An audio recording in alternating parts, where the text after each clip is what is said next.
jadi saya agak telat sedikit nih. Kita lanjut kuliah ya hari ini. Jadi ini jam ini kita akan lanjut tentang big data. Cuman saya lagi lupa nih. Minggu lalu saya mana ceritanya? Oke, saya coba kita. Sorry, salah. Saya share screen dulu biar kelihatan ya. Oke, ntar ini tutup aja. Kita masuk sini. Jadi kita lihat saya mana ceritanya supaya saya ingat. Tolong saya diingetin juga nih. Bentar. Saya monitoring chat aja biar sekalian ya. Minggu lalu belajar mandiri ya? Oh, minggu lalu saya nggak ada ya? Ntar, lupa saya malahan. Coba kita lihat. Minggu lalu enggak. Minggu lalu ada. Kuliahnya ada nih. Kuliahnya ada minggu lalu. Cuman yang untuk ini, untuk apa yang kelas reguler yang nggak ada. Kelas tanggal 7 ya. Kalau yang tanggal 7 saya nggak ada, soalnya saya harus ngajar di Sesko Angkatan Laut. Nanti juga akan kejadian tanggal ini nih. Oh, tapi kayaknya enggak. Kalau kelas malamnya sih rada relatif aman. Yang rada nggak aman yang kelas regulernya nih. Tapi rekamannya ada, jadi buat semuanya sekalian saya kasih lihat aja ya. Silahkan masuk. Ini keluarnya abang sayang terus ya. Ini butuh kasih sayang kali ya. Oke, buat semuanya rekamannya ada. Saya akan masuk ke channel saya Ono Center. Kita bisa masuk ke konten. Terus kita bisa lihat ini dia. Ini dia rekamannya. Oh, belum di share screen-nya, belum di ini ya. Minta maaf. Saya share screen-nya tadi saya putusin soalnya saya mau ngelihat chatting, so share screen. Oke. Ini saya ngelihat video-video saya yang saya upload ke channel saya di YouTube. Jadi rekaman, Oke. Oh, klik. Oke. Ini video saya yang diupload ke YouTube. Ini ada tanggal 6, ada 2 video, satu tentang big data, satu tentang microprocessor. Oke. Di sini bisa di-review lagi apa yang dibahas minggu lalu. Ini juga berlaku buat kelas reguler maupun kelas sore, juga bisa dilihat dua-duanya ya. Oke. Coba. Oke. Gitu ya. Cuman saya rada lupa ingat nih kemarin materinya saya mana ceritanya. Jadi saking banyak yang ngasih materi, stres sendiri kadang-kadang lupa. Coba kita lihat di salah klik kan. Oke. 2024 kita lihat di big data.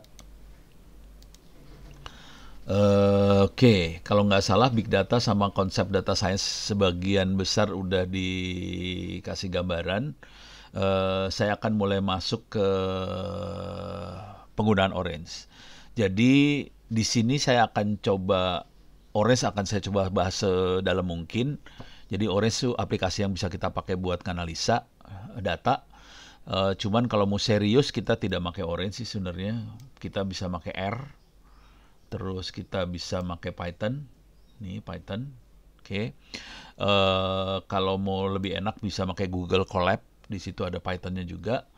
Kalau yang lebih dahsyat kita bisa pakai neural network, machine learning, kita bisa pakai TensorFlow sama Keras. Kira-kira kayak gitu.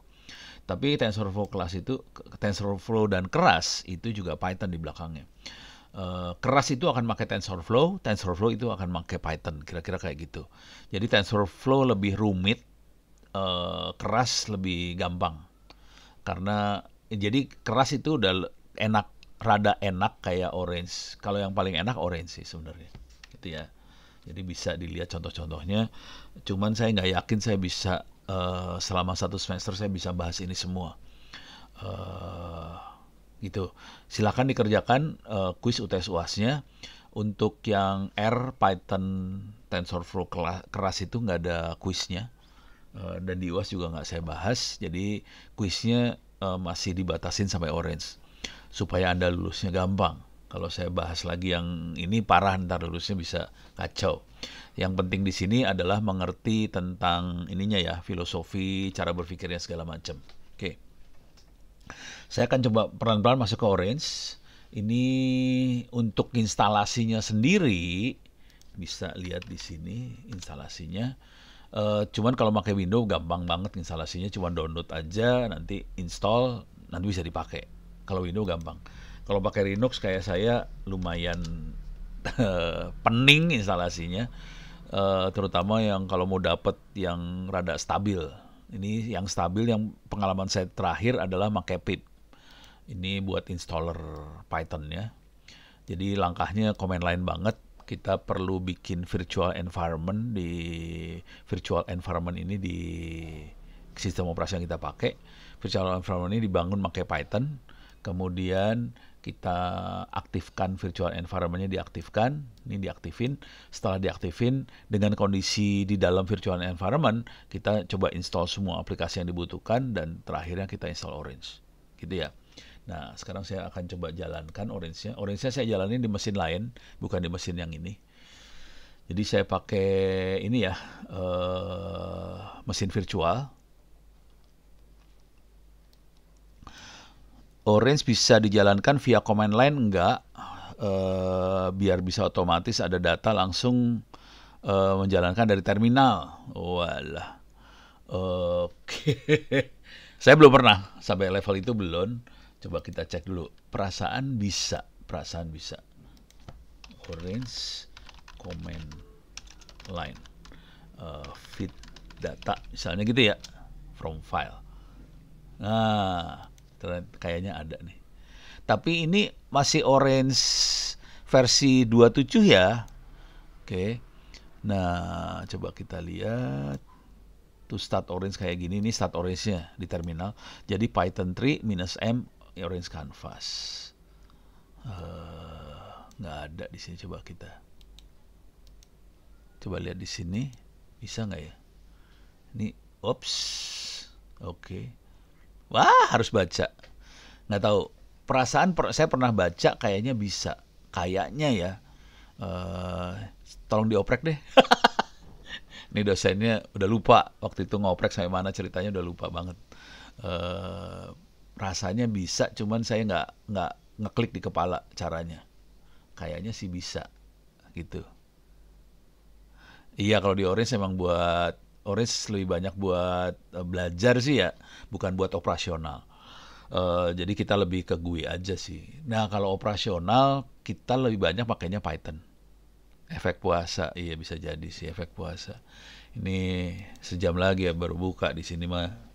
Oke. Nah, gue jadi gak konsen nih, parah dah. Oh no, jadi gak konsen. Oke, kita jalankan. Ini mana tadi? Oh, belum saya jalanin ya, masih power off. Jadi masih power off nih, saya nyalain ya. Jadi ini yang mesin yang desktop ini adalah mesin desktopnya Ubuntu di VirtualBox. Kemudian di dalamnya saya jalankan Orange. Kira-kira kayak gitu sih caranya, cuma gitu doang sih. Kemudian Orange jalan. Cara jalanin Orange-nya pakai pip yang itu ya. Nah ini rada-rada kacau di sini. Ini juga Orange-nya tidak manusiawi banget. Ternyata waktu diinstal dia tidak bikin shortcut di desktop supaya Orange-nya bisa langsung jalan. Jadi masalah banget sih. Oke. Kita beberapa tutorial example yang ada di Orange, dan kita coba mainkan di situ tutorial example-nya. Oke. Udah, mudah-mudahan nggak masalah nih jalannya. Soalnya parah. Ini komputer saya kayak nge-lag banget. Oke, ini udah mulai keluar. Oke, udah masuk. Jadi ini desktop ini bentuknya mesin virtual, kosong, nggak ada office. Office-nya ada ternyata. Jadi masih ada office-nya nih. Tapi saya bikin minimalis sih sebenarnya. Nah, ini kalau di Linux rada tidak manusiawi, kalau di Windows kayaknya lebih manusiawi. Saya bikin folder namanya Orange Environment, Virtual Environment. Jadi saya masuk ke Virtual Environment-nya Orange, terus saya akan source. Kita lihat contekannya aja lagi lah, biar gampang ya. Nih, contekannya tuh kayak gini, Virtual Environments, Python 3 Virtual Environments, kayak gitu ya. Jadi, salah. Virtual Environments Python 3 sama dengan benar nggak sih? Python sama dengan Python 3, salah kan? Python sama dengan Python 3 kemudian venv. Kita jalan. Ini sekarang udah jalan, virtual environment-nya jalan. Sekarang kita source environment bin source. Activate. Kita aktifin virtual environment-nya. Ini kelihatan di sini jalan nih virtual environment-nya. Udah aktif. Sekarang bisa langsung kita klik orange canvas-nya. Jalan. Cuman kalau pakai Windows ini nggak dikerjain sih. Lebih enak pakai Windows. Pakai Linux juga bisa nggak dikerjain kalau kita jalanin Anaconda. Ternyata Anaconda-nya ternyata yang versi Anaconda-nya nggak beres jalannya. Kemarin saya cobain. Jadi masalah. Akhirnya saya format ulang. Saya coba yang ini. Semoga nggak ada masalah tuh di belakang, kayak ada error tuh. Semoga nggak ada masalah. Kita coba lihat. Nah, tampilan orange-nya kayak gini. Kalau pertama kali jalan. Buat belajar pertama kali, kita lihat di example ini. Jadi bisa lihat di example ini banyak contoh-contohnya. Saya nggak akan masuk ke yang rumit-rumit. Saya lihat di example dan kita coba nganalisa pakai example ini. Di example ini belum sampai level machine learning. Example ini belum sampai machine learning, ini baru nganalisa data aja. Jadi lebih ke data analisis aja, belum sampai machine learning. Kalau machine learning kita harus dapetin model, kemudian kita melakukan klasifikasi, prediksi, dan sebagainya. Ini ada contohnya, saya baca beberapa ya. Ini ada bagaimana kita baca file, terus kita lihat datanya, terus kita bisa melakukan interaktif. Ini dari datanya, kita bisa plot, terus kita bisa interaktif dari data tadi. Kita bisa juga visualisasi dari subset dari datanya, bisa divisualisasi. Kita bisa mulai yang rada rumit, kita bisa melakukan klasifikasi dari data itu. Jadi ini kalau kita melakukan klasifikasi, bentuknya programnya kayak gini. Di sini classification tree, terus tree viewer. Udah gitu kita bandingin antara yang tree viewer dengan data benernya kayak gimana. Ini bisa bandingin nih langsung. Terus ada lagi konsep-konsep seperti principal component analysis. Jadi principal component analysis gini nih kira-kira cara berpikirnya. Kadang-kadang data kita punya banyak sekali komponen, banyak sekali fitur. Misal kemiskinan. Ini kalau kita bicara buat kabinet di Republik. Kabinet di Republik misalnya pengen mengentaskan kemiskinan. Cuman fitur kemiskinan banyak banget kan. Kemiskinan kan yang menyebabkan kemiskinan banyak. Misal kemiskinan karena pekerjaan. Dia nggak punya pekerjaan. Kalau punya pekerjaan apa yang dia kerjain? Nanti ada fiturnya lagi. Pekerjaan, ada yang pekerjaan range gajinya cuman 1.000 perak per hari, ada yang range gajinya sampai 1 miliar sehari kali, kalau konglomerat 1 miliar. Tapi yang normal-normal orang kan bisa sampai ratusan ribu per hari gitu ya. Jadi range mana jadi ada pekerjaan, dia punya pekerjaan atau tidak, ada gaji, ada lagi tingkat pendidikan juga ada banyak inputannya, bisa SD, SMP, SMA, bisa juga lama pendidikannya, ada lagi pendidikan juga ada yang pendidikan non formal, ada lagi keluarga, apakah dia punya istri atau enggak, istrinya juga ada berapa gitu ya kalau istrinya banyak. Terus ada lagi anaknya ada 1, 2, 3, 4, tingkat pendidikannya anak seperti apa, ada lagi asupan makanan, ada lagi apakah dia punya rumahnya berapa pintu, terus dia banyak banget itu komponen yang bisa berefek pada kemiskinan.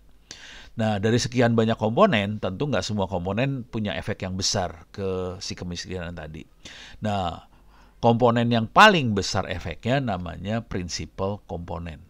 Jadi komponen yang paling banyak berefek ke kemiskinan itu adalah prinsipal komponennya.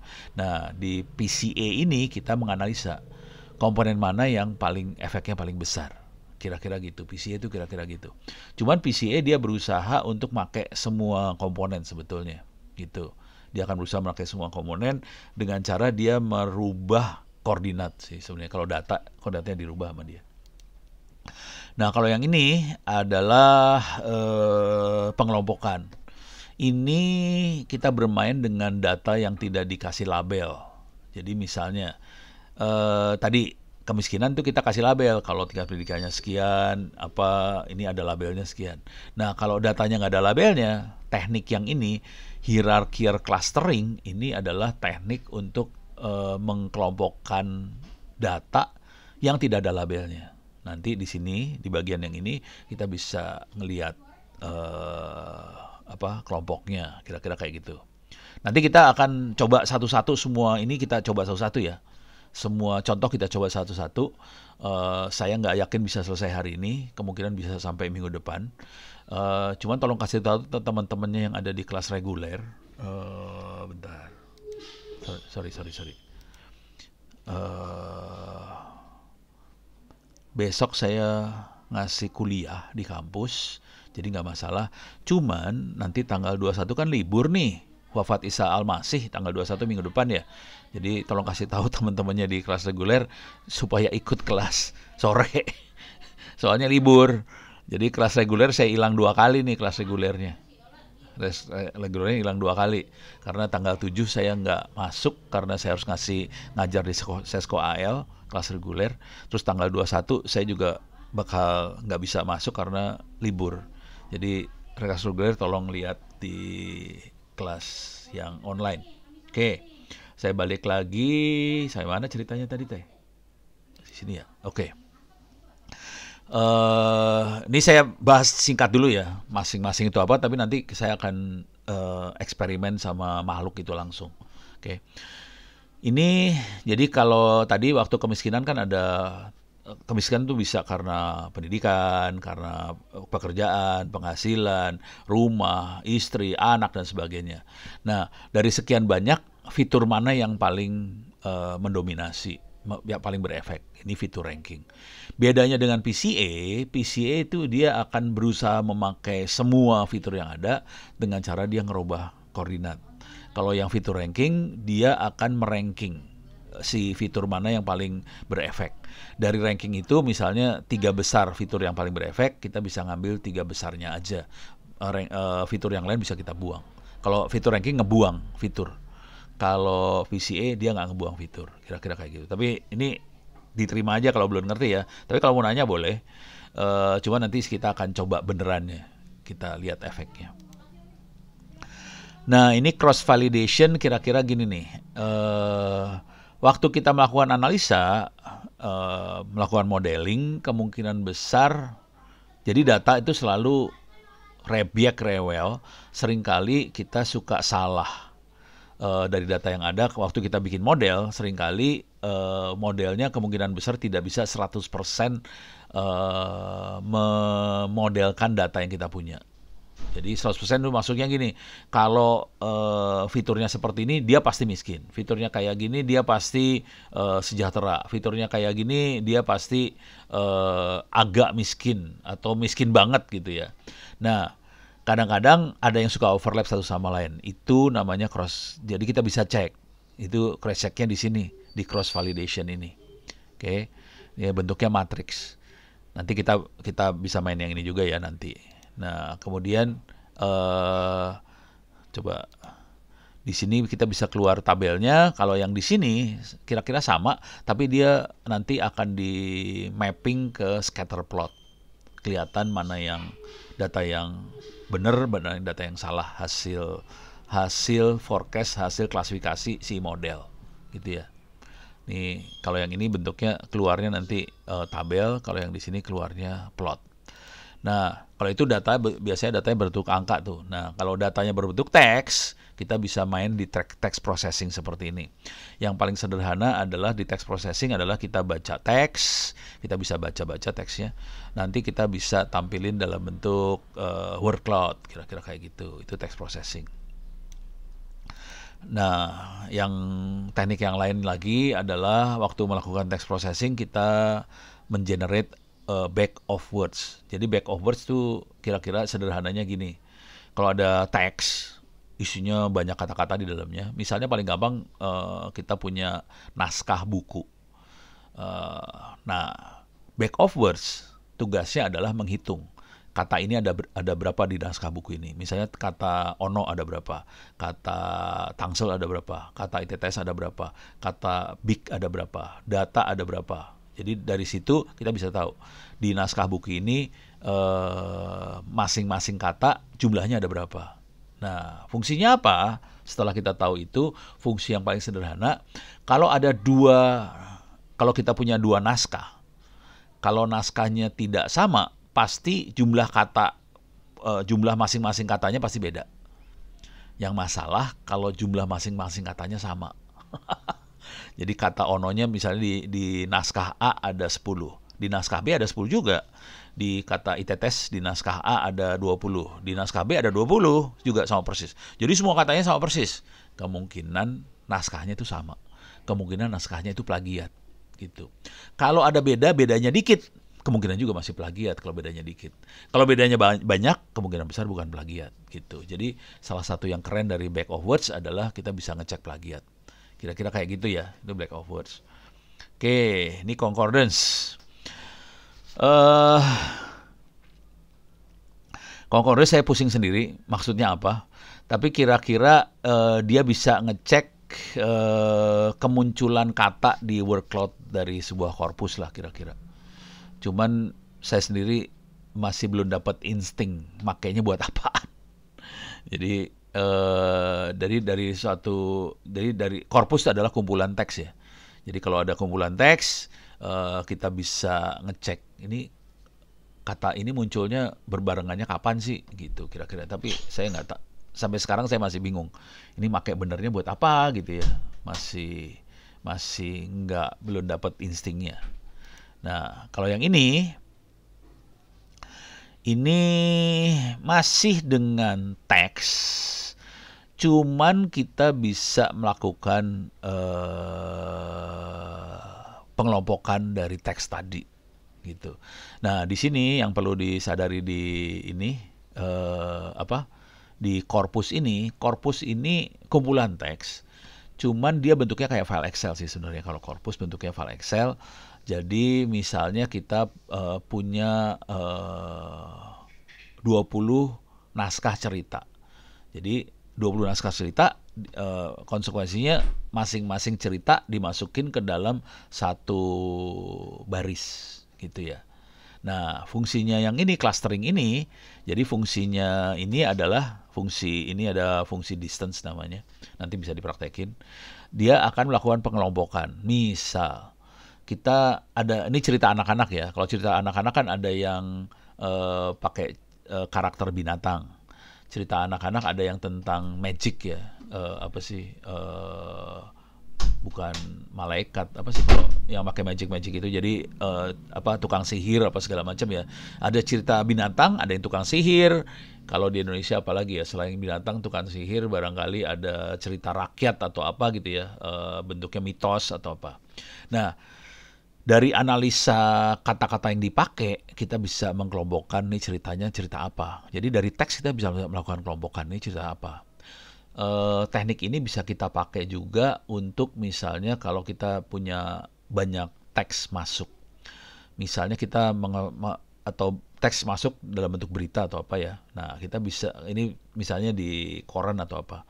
Kita bisa mengelompokkan, ini kayaknya berita politik, ini kayaknya berita pendidikan, ini kayak berita olahraga, ini kayaknya berita ilmu pengetahuan atau apa. Jadi kita bisa mengelompokkan. Yang mengelompokkan sih mesin, bukan orang. Dia mengelompokkan dari apa? Dari jenis kata-kata dari kalimat yang dipakai. Dari situ dia bisa kelompokkan. Ini kayaknya lebih ke arah politik deh berita-beritanya. Ini ke arah ekonomi deh, gitu kira-kira kayak gitu. Jadi hierarchical clustering yang di teks tuh kayak gitu kira-kira. Nah, ini buat ngevaluasi teks, bisa dievaluasi teksnya juga. Tadi kelompok-kelompok tadi. Nah, dari situ kita bisa ngelihat apakah model yang kita buat bagus nggak. Ini kebetulan modelingnya pakai logical expression ya. Jadi contoh yang paling paling paling gampang untuk teks-teks ini kira-kira gini. Ini bisa dipakai sama paslon-paslon presiden yang sekarang mau maju. Jadi bisa aja timnya ngambilin teks yang ada di internet. Kemudian dia melakukan modeling dari teks tadi. Ini kira-kira komennya positif atau negatif terhadap kita. Jadi nanti semua teks akan diklasifikasi, ini kategorinya positif, ini negatif. Nah, dari situ dia bisa menganalisa. Sebetulnya rakyat senang sama gua nggak sih? Kira-kira kayak gitu. Bisa dianalisa kayak itu. Yang analisa mesin. Gitu. Kalau yang ini melakukan prediksi. Ini prediksi yang ini nih, tipe. Jadi dia bikin model dulu dari teks-teks yang masuk. Modelnya udah dikasih label. Jadi ada label cerita binatang, ini ada Animal Tales, ada Tales of Magic. Jadi dikasih label di korpusnya ini, dikasih label. Kemudian dia punya korpus lain ini dari Grimm's. Terus dia punya cerita H.C. Andersen. Nggak tahu ini generasi Anda tahu nggak kayak gini-ginian ya. Kalau saya zaman dulu kala seneng banget baca cerita-cerita ini soalnya. Ada H.C. Andersen gitu ya, cerita-cerita itu. Nah, ini si teks dari tulisan Grimm's ini kita bikin modelnya. Nah, kemudian ada H.C. Andersen yang ceritanya beda sebetulnya, antara dua ini ceritanya beda. Nah, kemudian kita masukkan ke prediksi. Ini cerita tentang apa? Apakah magic atau magic tuh cerita tentang misalnya apa ya? Magic itu cerita itu loh, apa sih yang putri salju itu kategorinya magic tuh. Kalau yang animal, yang aktornya itu binatang gitu, itu yang animal gitu ya. Nah, ini kita bisa ngecek kalau ada cerita ini kategorinya apa, kira-kira gitu. Ini buat latihannya sih. Nah, yang ini adalah kita prediksi juga, tapi prediksi dari penulis Twitter. Jadi kita kumpulin tweet-tweet ini, kalau nggak salah tweet. Nah, ini nih bisa dilihat di tahun 2016 itu Trump sama Hillary Clinton berantem di Twitter. Dikumpulin lah sama orang-orang ini nih tweetnya.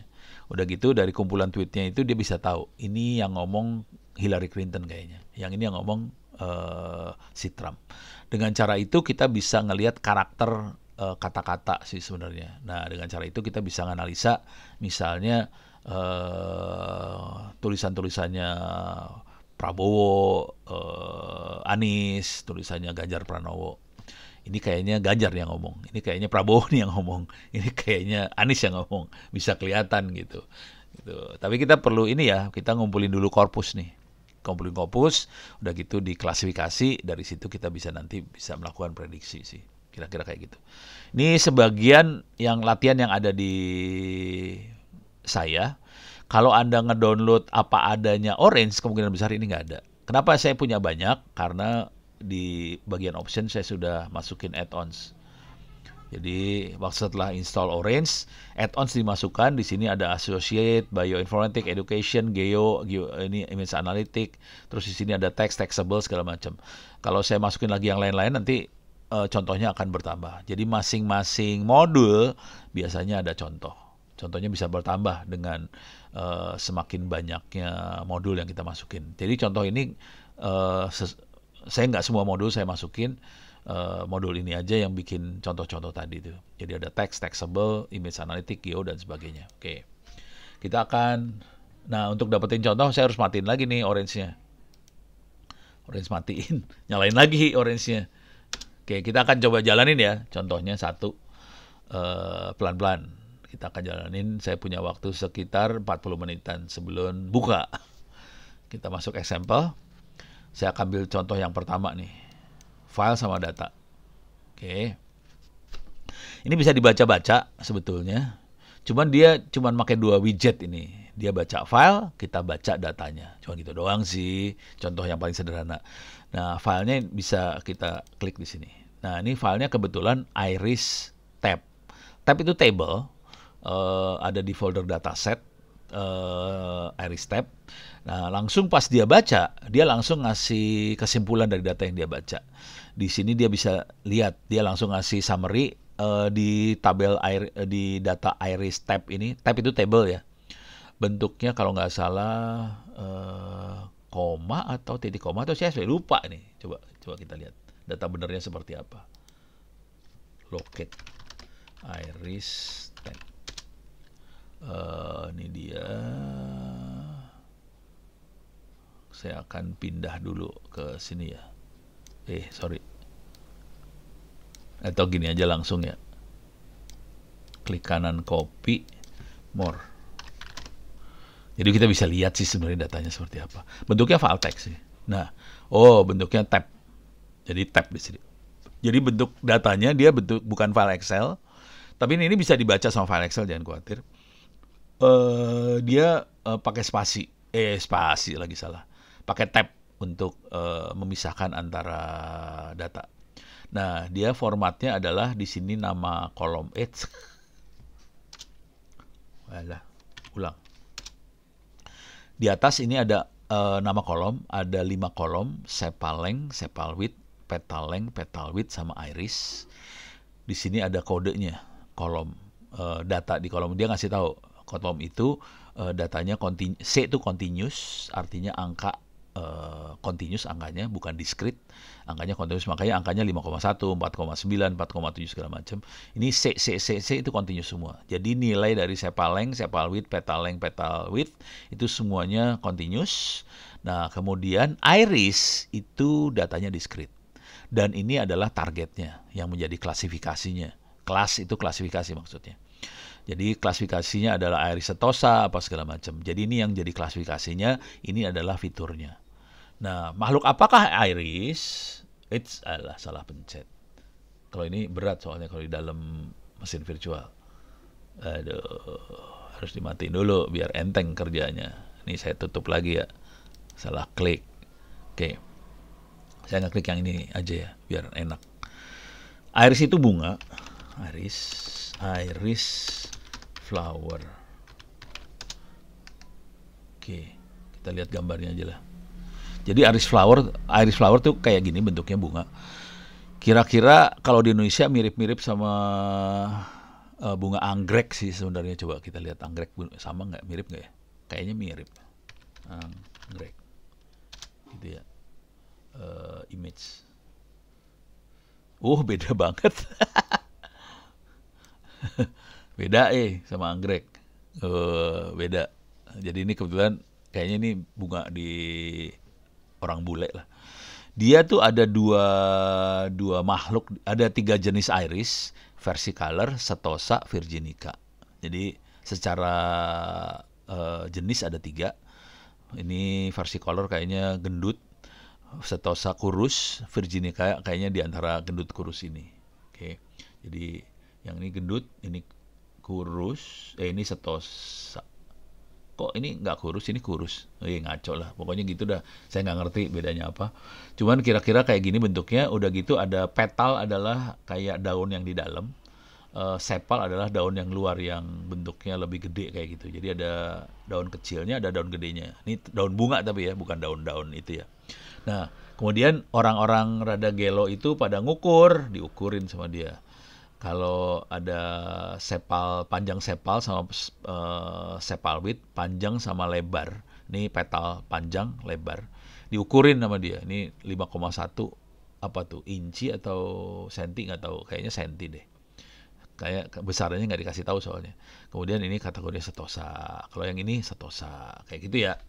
Jadi kita punya data seperti itu. Jadi ada orang yang cukup gila ngukur dan dikasih label sama dia. Ini adalah bunga setosa.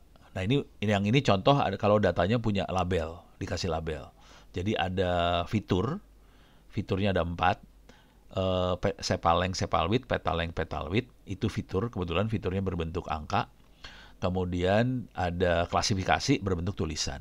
Nah, machine learning ini bisa angka, bisa tulisan, bisa gambar, bisa apa aja dimasukin sih sebenarnya. Ini kebetulan yang dimasukin adalah angka dan tulisan. Oke. Nah, kita punya 150 data, ada 150 instance, ada 4 fitur, sepal length, sepal width, petal length, petal width, ada 4 fitur, dan ada satu kolom klasifikasi. Dalam klasifikasi ada nilai, ada 3 jenis nilai. 3 jenis nilai tadi ya, Aeris setosa, virginica, sama Aeris apa satu lagi. Jadi ada 3, oh ini dia. Setosa, versicolor, virginica, ada 3 targetnya. Target tuh klasifikasinya ya. Jadi ada 4 fitur, ada 1 target. Gitu ya. Dah. Dia pas baca data, dia langsung bisa ngambil kesimpulan. Ini data isinya apa. Beres. Nah, sekarang kita lihat lagi. Jadi waktu baca data kayak gitu. Kalau kita pengen lihat datanya seperti apa, kita klik aja data, langsung dia bisa ngasih lihat nih data benernya kayak gini. Ini saya geser dulu. Nah, ini ada 4, ini ada masing-masing data. Ini yang warna abu-abu biasanya target. Targetnya yang abu-abu, yang lain adalah fiturnya. Kira-kira kayak gitu ya. Ini bisa kita kebawahin, kita bisa ngelihat semuanya, kita bisa review nih datanya. Nah, ini kalau input filenya kita ganti, saya akan ganti file nih ya. Saya ganti file. Nih, misalnya saya ganti file ke hard disk. Ini tab, semua filenya ini foldernya kalau kita install Orange, kalau di Linux dia adanya di Virtual Environment Library Python 3.10 Side Package Orange Dataset. Jadi kategorinya dalam dataset. Kalau kita ganti misalnya hard disk, nah ini lain langsung. Nih beda. Kelihatan dia ada 303 data. Fiturnya dia deteksi ada 13 fitur. Cuman ada beberapa nilai yang hilang. Jadi ada 0,2% value yang hilang. Kemudian ada satu kelas dengan 2 nilai. Nah, 2 nilainya kelasnya yang mana nih ya? Coba kita. Nah, ini dia kelasnya. Coba kita lihat. Oke, ini namanya, nama kelasnya. Ini datanya tentang heart disease. Heart disease adalah penyakit jantung. Jadi penyakit jantung. Ini ada datanya banyak di sini. Coba kita turunin ke bawah ya. Datanya banyak. Ada saya nggak ngerti karena saya bukan dokter. Jadi kalau waktu itu saya pernah ngasih ceramah, webinar sih bukan ceramah, di kampus apa gitu, lupa, di Sumatera lah pokoknya, webinar bentuknya. Kebetulan itu kampusnya isinya dokter. Saya kasih lihat ini dong, tapi harus ngaku dulu, saya orang komputer, saya nggak ngerti istilah kedokteran. Mereka yang bantu saya akhirnya, oh Pak Ono ini ya age mah umur, gender mah gender, chain pass sakit dada, res BSP nggak ngerti apa dia terangin, kolesterol kita tahu kolesterol, terus blood sugar gula darah, ECG kagak tahu apa, max HR nggak tahu apa. Jadi ini ada parameter-parameter yang dokter yang ngerti. Nah ujung-ujungnya adalah di pembuluh darah, apakah pembuluhnya akan narrow tuh menyempit atau kagak. Jadi kalau 0 dia nggak menyempit, kalau 1 menyempit. Kalau menyempit kita bisa kena sakit jantung. Kira-kira kayak gitu dari parameter ini. Jadi dengan cara ngerubah ini kita bisa lihat, kalau pengen lihat datanya, kita bisa lihat di sini datanya. Ini datanya. Jadi dengan cara ngerubah filenya kita bisa rubah nih datanya langsung. Beres ya. Nih kayak gini. Kalau mau lihat yang lain bisa, tinggal ini ganti aja. Nih kita ganti housing misalnya. Nah ini beda lagi nih. Ini housing tuh perumahan. Oke. Ini tidak ada targetnya nggak ada. Tidak ada targetnya. Cuman ini saya nggak ngerti nih, krim tuh apa, ZN apa, Indus apa, CAS apa, Nox apa, kagak ngerti. Ini perumahannya orang Amerika, US Census Service Concerning Housing in Boston ya. Jadi perumahan di Boston. Tapi ini apa? Age kayaknya umur. Dis tengah arti. Rat nggak tahu apaan tuh rat. PT ratio nggak tahu apaan, B nggak tahu. Jadi ini saya jadi nggak bunyi kalau udah kayak sini, soalnya saya nggak ngerti. Oke, kita bisa lihat data yang lain, misalnya Titanic. Kalau ini ngerti Titanic, gampang banget. Jadi ada 3 fitur: status, umur, jenis kelamin, kemudian ini ceritanya dari data penumpang Titanic, ada 2.201 penumpang. Oke. Ini real Titanic passenger. Jadi Titanic passenger cuman umurnya cuman ada dua informasi, dewasa atau anak, jenis kelamin cuman laki atau perempuan, nggak ada LGBT di situ. Pada zaman itu LGBT belum ada. Terus statusnya bisa kru first, second sama third class. Survive bisa no yes. Apakah dia mati atau hidup? Oke, kita bisa lihat datanya kayak gini. Beres ya? Ini datanya. Nah, itu bisa dianalisa. Ini cuman baru lihat data doang nih. Jadi cuman dengan dua makhluk ini kita bisa lihat data. Oke, beres ya? Udah kebayang nih cara make example yang pertama. Tutup. Close without saving. Oke, sekarang kita akan buka lagi example yang selanjutnya. Orange. Oh alah. Ini nggak bisa dari sini. Ini harus di sebelah sini nih. Oke.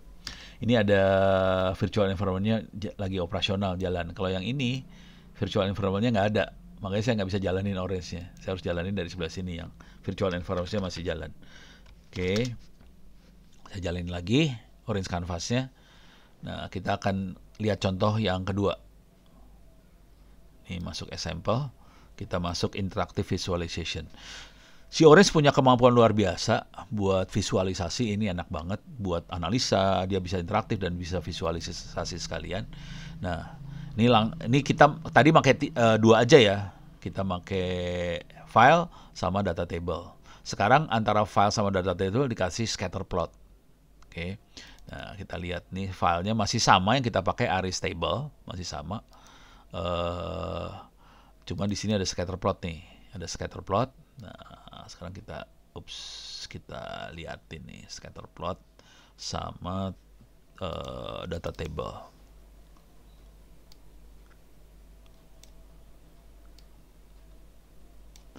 Ini makhluk ini kerennya bisa interaktif. Kita klik apa, dia nampilin apa ntar. Oke, coba kita lihat scatter plotnya. Nih, ini bisa dikecilin nggak ya? Ya gini aja dah. Oke. Ini scatter plot. Ini di scatter plot kita bisa lihat betapa susahnya kita melakukan klasifikasi kalau kita pakai sepal-length dan sepal-width. Ini terutama si iris, ini yang warna merah adalah iris versicolor, yang warna hijau adalah iris virginica. Kelihatan versicolor sama virginica di sepal-length sepal-width mirip banget. Jadi ini susah. Di sini memang beda, di atas ini beda. Cuman yang di bawah ini hampir sama semua, jadi kita nggak bisa bedain. Cuman yang iris setosa yang warna biru kelihatan beda banget. Jadi sepal length dan sepal width-nya iris setosa beda sekali. Nah, ini klasifikasi pakai mata manusia ya. Nah, misalnya kita mau lihat yang ini, kita pengen lihat, saya blok yang ini ya, saya blok. Ini keluar di sini. Ini kelompok ini yang nilai sepal length sepal width-nya berapa. Kalau saya blok yang ini, kita bisa lihat lagi nih. Nah, ini ada G1. Ini hasil bloknya ya. Hilang. Ini kita bisa lihat segini. Jadi kita bisa ini bisa dikecilin nggak ya? Ya, susah. Ini harus digeser kayak gini nih. Gitulah. Gitu. Oke. Jadi kita bisa ngeblok sesuatu data, langsung bisa kita lihat data yang kita blok apa di sini. Oke. Nah, kalau mau gampang, saya biasanya ini kalau pakai sepal length, sepal width susah kita mengklasifikasinya. Biasanya ini kalau pakai mata ya. Kalau pakai komputer, pakai modelnya komputer lebih enak nih. Kalau kita main petal length, petal width, ini kalau petal length aja satunya masih sepal width masih susah di sini. Kelihatan ini masih kacau nih. Ini yang masih rancunya masih banyak nih. Rancunya masih banyak di sini nih. Ini rancu-rancunya nih. Nah, kalau kita pakai petal length dan petal width. Oke. Ini iris setosa kelihatan beda banget petal length dan petal width-nya. Siapa nih warna hijau iris virginica kelihatan beda banget. Si versicolor beda banget, cuman ada beberapa bunga yang saling overlap. Ini kelihatan, ini kita bingung nih antara dua ini bedanya kayak gimana, kita bingung nih ya. Terus yang ini juga. Jadi daerah sini nih bagian overlapnya bunga-bunga tadi. Ini kita lihat ukuran-ukurannya yang bikin kacau yang ini kelihatan. Gitu ya. Jadi kita bisa interaktif antara plot sama data. Kita bisa tektokan lah. Kita bisa select keluar datanya seperti apa. Jadi ini bagusnya si Orange buat analisa data seperti ini. Gitu ya. Ini masih belum melakukan modeling, forecasting, klasifikasi belum. Ini semuanya proses pakai mata manusia aja nih sekarang masih yang saya kasih lihat. Beres ya. Jadi dia punya kemampuan buat ngeklik dan dia bisa kita lihat hasilnya di mana gitu ya. Deh, ini saya tutup lagi. Saya keluar. Saya akan jalanin lagi orange-nya, clear layar. Saya akan jalanin lagi orange-nya lagi. Kita ambil contoh yang lain lagi. Oke, kita masuk contoh lagi. Di sini tadi interaktif udah. Ini kita udah. Sekarang kita ngasih lihat subset. Oke. Jadi dari file ini kita bisa alirin ke dua, ini bullet ini kita biasanya nyebutnya widget. Jadi dari widget file ini bisa dialirin datanya ke dua lokasi, yang satu scatter plot, satu ke data table. Kita lihat yang ini ya. Jadi dia bisa alirin nih seluruh datanya kayak gini sebetulnya. Oke. Nah, sekarang kita kalau tadi dibalik kan, kita ngelihat ininya, kita lihat apa sih namanya? Kita lihat scatter plotnya, terus kita lihat datanya. Kalau ini dibalik sekarang, kita lihat datanya, terus kita lihat scatter plotnya yang mana. Sorry. Ini data, ini scatter plot, gitu ya. Ini datanya. Nih. Coba kita efeknya apa kalau kita select. Ini saya akan select. Nah, ini kelihatan tuh. Oke, saya akan select beberapa. Nih. Jadi titik-titik ini adalah yang biru-biru ini, yang lain masih hitam, gitu ya. Nah, jadi tergantung kita. Ini cuma ngasih lihat fitur-fitur yang ada di ini ya. Ini misalnya saya akan select segini nih. Nah, ada di mana makhluk ini? Ini nyebar nih. Jadi ada yang Arisetosa versicolor.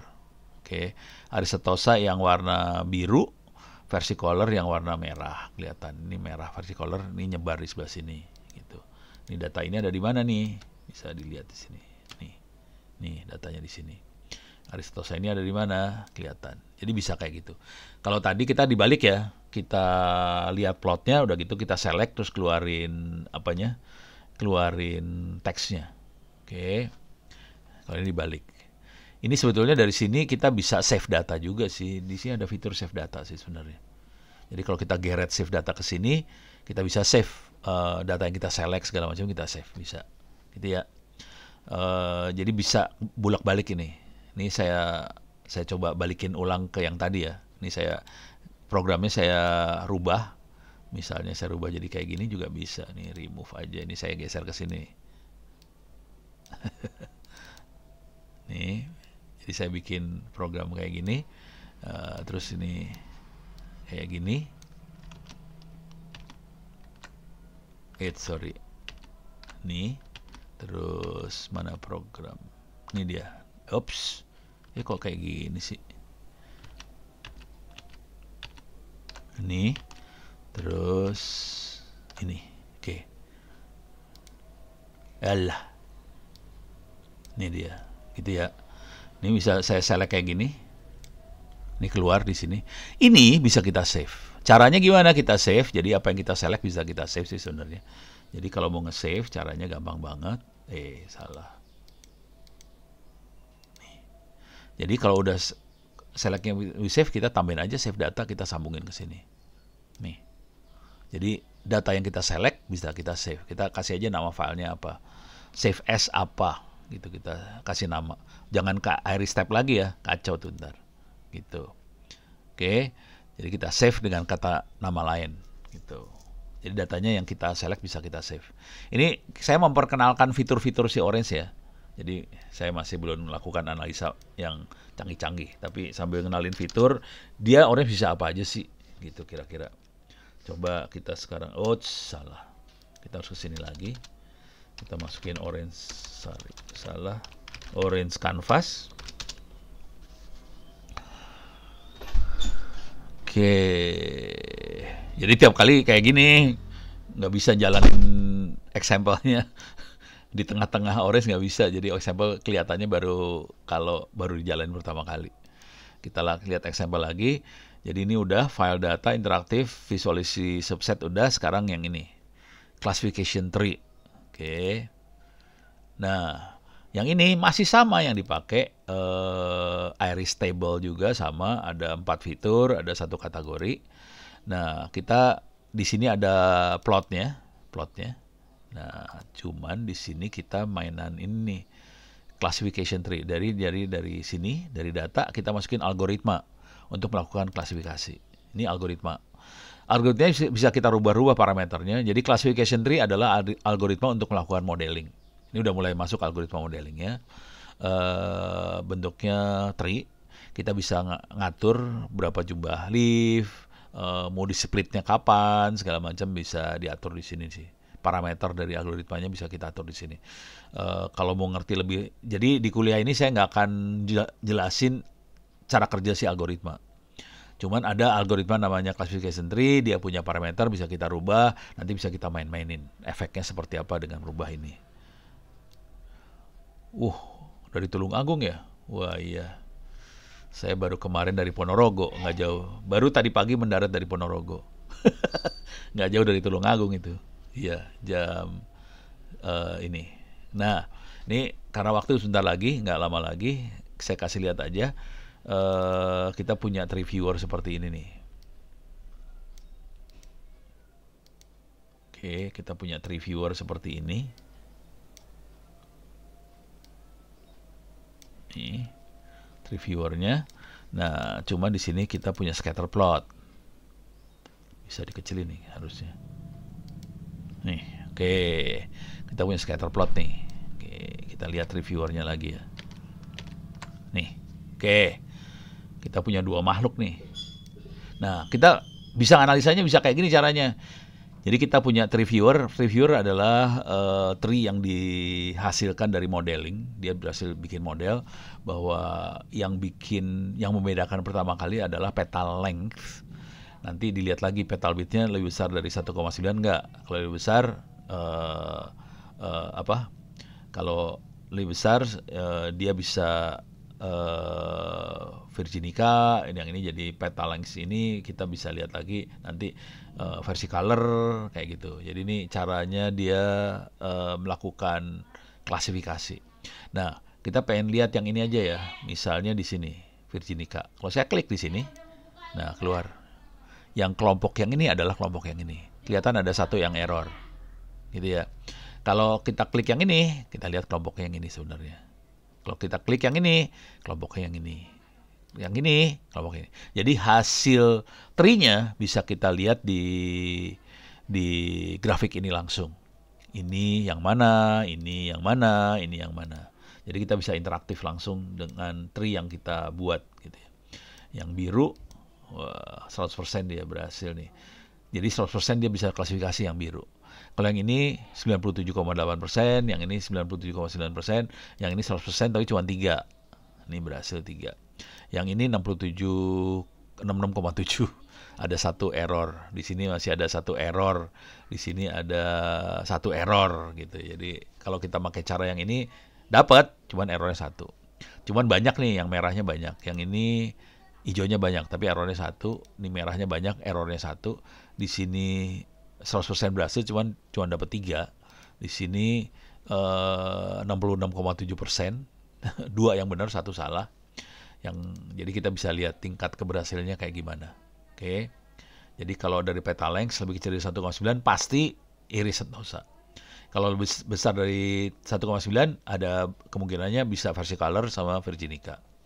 Nah, udah gitu dari petal width kita bisa lihat lagi. Dari petal length bisa lihat dan seterusnya. Kita bisa lihat. Kayak gini ya caranya. Ini kita melakukan klasifikasi secara manual pakai mata. Tapi ini yang bagian yang ininya dilakukan oleh komputer pakai algoritma classification tree gitu. Beres ya. Cuman kita lihat bisa interaktif antara data sama hasil klasifikasinya kayak gimana. Jadi kita bisa dapat insting di sini. Oh oke. Yang ini adalah versi color, yang ini apa. Jadi ini buat ngelatih insting dulu nih. Gitu ya, beres ya. Jadi silakan dioprek-oprek. Ini buat latihan insting sih sebenarnya. Oke. Masih ada waktu sekitar berapa menit lagi nih? Saya masih lumayan ya, 10 menitan lebih. Oke. Nih saya tutup ini. Oh, ini belum dilihat nih. Ini belum dilihat. Oke, saya lihat yang ininya juga. Nih. Nih, wait, sorry. Oke. Ini kelihatan Iris setosa dia apa? Ukurannya antara ini ukuran apa ya?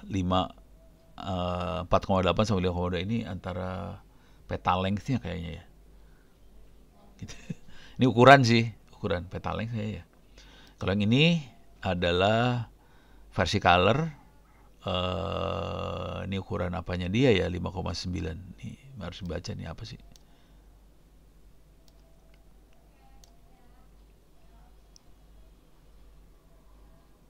Ukuran apa ya? Nggak tahu nih.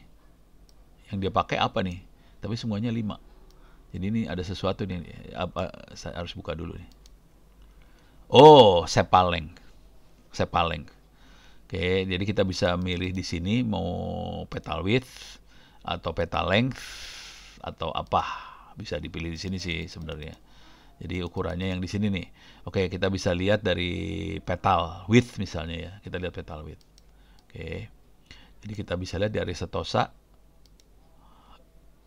petal width-nya 0,2 plus minus 0,1 0,244 plus minus 0,1. Range-nya Aristoteles seperti itu. Kalau yang ini range-nya di sini. Kalau yang ini range-nya di sini. Nih di sini bisa kelihatan semua sih. Oke. Jadi kita bisa pilih kira-kira range-nya seperti apa dan kira-kira dari semua yang ada di mana. Jadi hubungan antara satu sama lain bisa kelihatan kalau kita butuh yang bentuknya kayak gini nih. Oke. Kalau saya yang kayak gini pusing lihatnya. Mendingan yang tadi tuh lebih gampang lihatnya. Tapi dia punya pilihan buat nampilin bisa pakai box plot, bisa pakai scatter plot. Saya pribadi lebih suka dengan scatter plot sih. Yang box plot saya nggak terlalu gitu. Jadi kita bisa punya pilihan di sini ya. Programmingnya cuma gini doang sih, file, masukin classification tree, kita bisa lihat tree-nya, kemudian kita bisa analisa tree-nya pakai scatter plot sama box plot gitu. Biasanya sih sampai sini udah mulai kelihatan, kita bisa ngambil kesimpulan. Sampai sini kita bisa jadiin duit nih sebenarnya. Sampai classification tree bisa jadi duit sih sebenarnya gitu. Oke, kita tutup lagi. Close without saving. Sekarang kita jalanin lagi. Saya punya waktu sekitar 10 menit. Oke.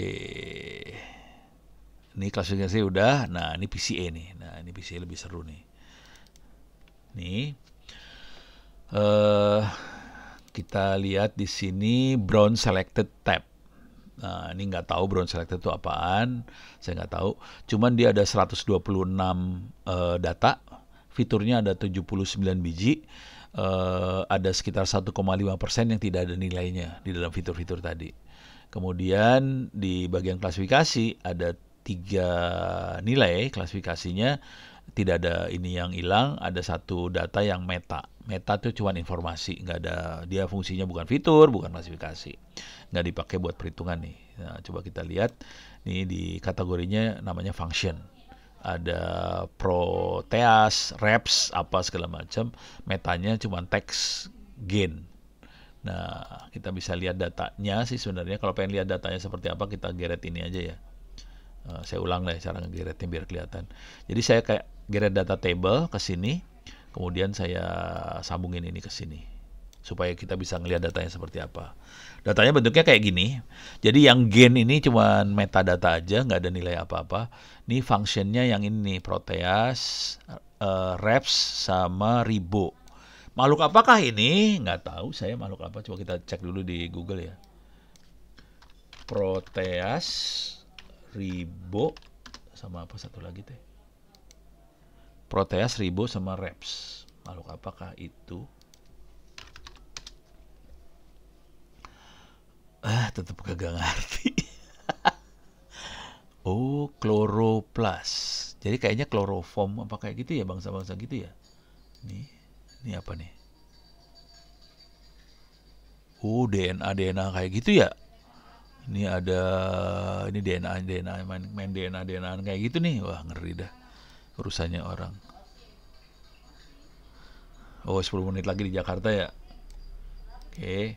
Jadi ini mainnya DNA, ada ribo, ada apa? Ini DNA banget nih, tapi urusannya DNA.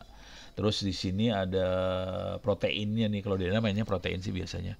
Ini proteinnya alpha 0, alpha 7, alpha 14 itu proteinnya. Nah, dari DNA kita bisa lihat gennya. YDR069C apa ini gennya semua, ini DNA proteinnya. Oke. Nah, cuman itu kan, nah kalau kita lihat di sini, salah. Di sini kita bisa lihat proteinnya banyak banget, ada alpha 0, alpha 7, wah, alfanya banyak banget dah. Ada CDC, ada apa segala macam, ini proteinnya bejibun-jibrut dah. Proteinnya banyak. Ada beberapa data yang hilang nih, tanda tanya nih. Nah, biarin aja dulu.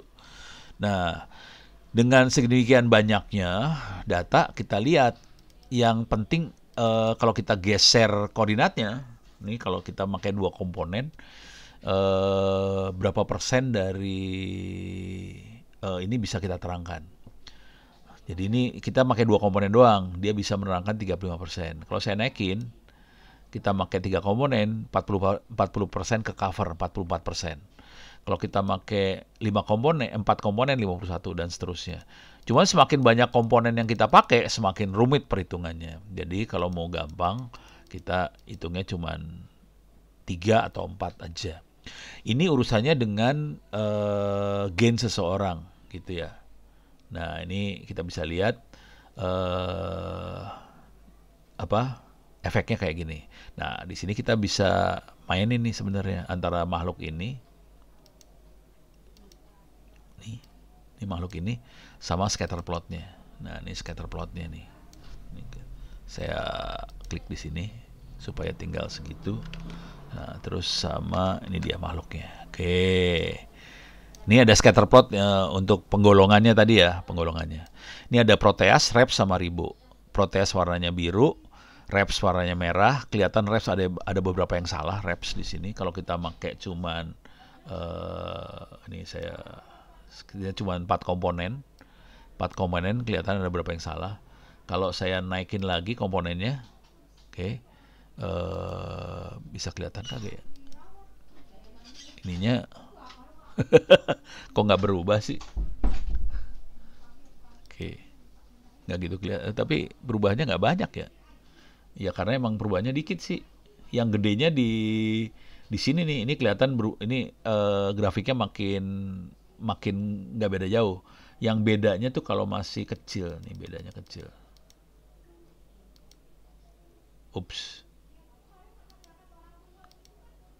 Nah, ini kalau cuma satu komponen, nih saya naikin, nih 2 komponen, saya naikin lagi, 3 komponen udah mulai nggak kelihatan bedanya, 4 komponen nggak beda. Jadi sebenarnya cukup dengan 2 komponen kita bisa melakukan ini klasifikasi tadi antara 3 ini ya, Proteus, reps, sama ribo. Jadi pakai 2 komponen aja udah bisa sih sebenarnya. Cuman kalau satu kelihatan ini 1 komponen kayak gini, 2 mulai kelihatan beda, 3 udah mulai nggak berubah dia. 3 ke sana mulai nggak berubah di sininya. Jadi cukup dengan 2 kita bisa melakukan klasifikasi. Jadi dengan cara itu kita bisa tahu, oke, dengan 2 kita bisa sih sebenarnya gitu. Ini pakai scatter plot. Kalau kita pengen lihat data table-nya, nah ini data table dari ininya ya. Ini data table dari sininya. Oke, yalah. Mana tadi? Nih, mana dia? Yalah, susah banget sih. Nih, oke, ini saya tutup aja. Nah, ini kita lihat hubungannya antara dua makhluk ini ya. Ini kalau satu, ini perhatiin tadi namanya kan alfa 1, alfa 2, alfa 3 segala macam. Ini diganti namanya jadi PC 1. Ini dia ngerubah koordinat sih sebenarnya. Jadi jadi kalau ngerti yang namanya apa ya, mirroring apa-apa, ya kayak gitu dah. Nih, kalau satu kayak gini, kalau dua dia cuma ada 2 parameter ini. Kalau 3 parameternya jadi tambah 1 lagi ke sebelah sana. Oke, ditambah kayak gini. Beda sama parameter aslinya. Kalau kita lihat parameter aslinya bentuknya, udah hilang. Ini bentuknya beda ya. Parameternya kayak gini, aslinya. Terus dirubah sama PCA, dirubah koordinatnya. Tapi sebenarnya semua parameter dipakai. Cuman dia di PCA dia bikin 2 parameter. Jadi variabel ini semua dirubah sama dia menjadi 2 tabel dengan 2 parameter, 3 parameter dan sebagainya. Itu kira-kira. Jadi fungsinya PCA adalah mentransformasi data yang asli menjadi data jumlah yang kita mau.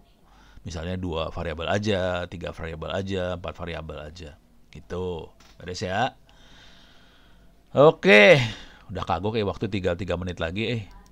Udah dulu ya. Waktunya kagok nih, udah kagok lah. Mendingan buka.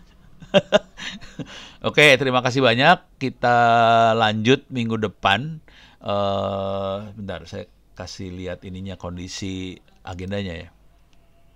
Jadi besok saya masih bisa, cuman minggu depan tolong kasih tahu ke teman-teman yang kelas reguler dong supaya ikut kelas malam aja deh. Soalnya minggu depan itu libur tanggal hari Kamisnya. Soalnya yang Kamis itu banyak ini ya, banyak ketinggalan. Jadi mending tolong ikut kelas reguler. Udah, saya akan ngasih tahu juga besok di kelas gitu. Oke, terima kasih banyak. Mudah-mudahan bisa bermanfaat. Billahi taufiq wal hidayah. Assalamualaikum warahmatullahi wabarakatuh. Sampai ketemu minggu depan. Oke. Kita live ya.